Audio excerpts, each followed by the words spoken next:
So if you own a Honda HRV, and this one's a 2016, and you get this dash light with a P in the middle and an exclamation mark, it's your parking brake. So in my case, mine isn't working, and when I try to activate the switch, there's a red flashing P as well.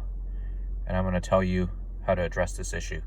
So anytime you get a malfunction indicator light or a dash light that pops up and doesn't turn off, I always recommend just taking it to a shop or a dealership, or if you know a friend who can help you, to have any one of those folks scan it for you, because that way it helps you pinpoint where to go to address the issue, rather than keep replacing parts or guessing or going on Google to search.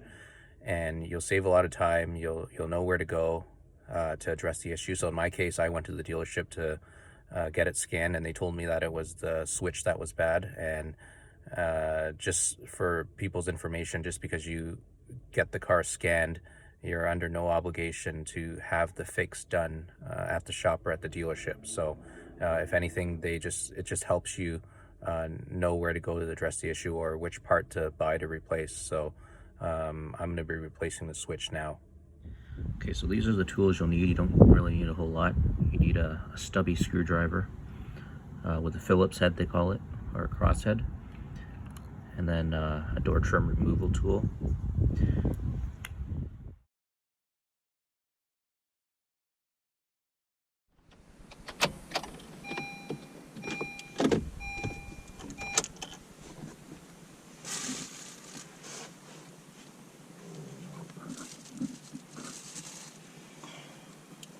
Pull the shifter knob back. There's 2 screws we got to get off first.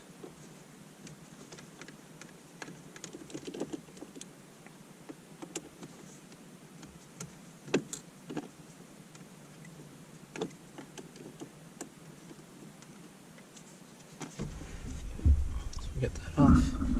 That way it allows us to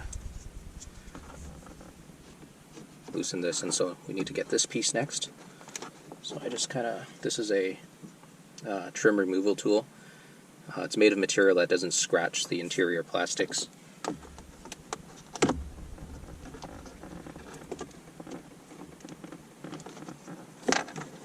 It's a little tight.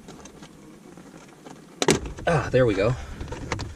Then there's a harness in the back here. You just got to release, and that's just for the airbag. If there's no passenger, it stays off, or the airbag isn't active. And so once you get that piece off, you just pull up like this. There we go.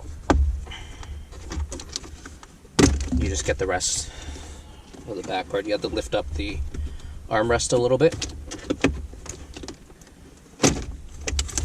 like that. Okay, and then oops. And it comes off like that. There's a couple of harnesses underneath for the shifter indicator, and then the emergency parking brake switch as well that we need to pull out. And you can't really, actually, you know what, I can bring the camera around. So there's this, and then that one here for the emergency parking brake switch. Okay, so this is underneath the shifter bezel, and this is our switch. So we just need to hit these 4 screws to get the switch off. Okay, so I've got the screws off, and then there's a couple of clips here on towards the front. You just kind of have to pull it up and then out. Just got to play with it a little bit. Okay, and we got the switch out here, and we're going to replace it with the new one. And apparently there's a new part number that's been superseded. It used to be J01, so I wonder if there might have been a problem with the original part. Okay, so I've got the new switch here. So we just kind of have to get it in position so it locks onto it. So it's just the shifter knob boot with a couple of claws there that kind of lock into place, and then we just need to put the rest in position. And then we take our Phillips head screwdrivers, and then we put back the 4 screws. After we screw in the new part, we just want to make sure that it sits nice and flush before we put everything back, and in this case it looks good. Okay, So I've put everything back now. I'm just going to put the shifter back in place.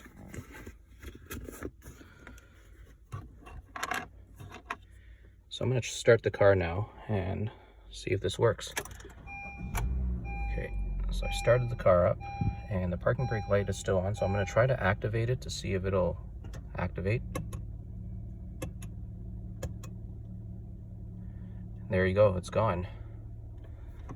So I'm just going to put it in gear. That's a good start. Put it in drive.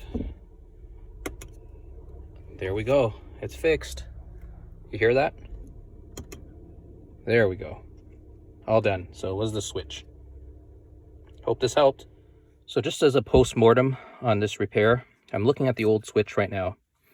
I see a lot of dried coffee stains, and I suspect that maybe at some point the previous owner or maybe whoever was driving this car spilled a lot of coffee, and it's kind of in a bad position because that's where the cup holder is and that's where the switch is, and it's easy to spill coffee. And when you get hot liquids and sugars and cream and all that nasty stuff getting in, it can impact the switches. So it's definitely something to think about and to be careful with if you use your cup holders a lot and you normally have a hot beverage with you. Okay.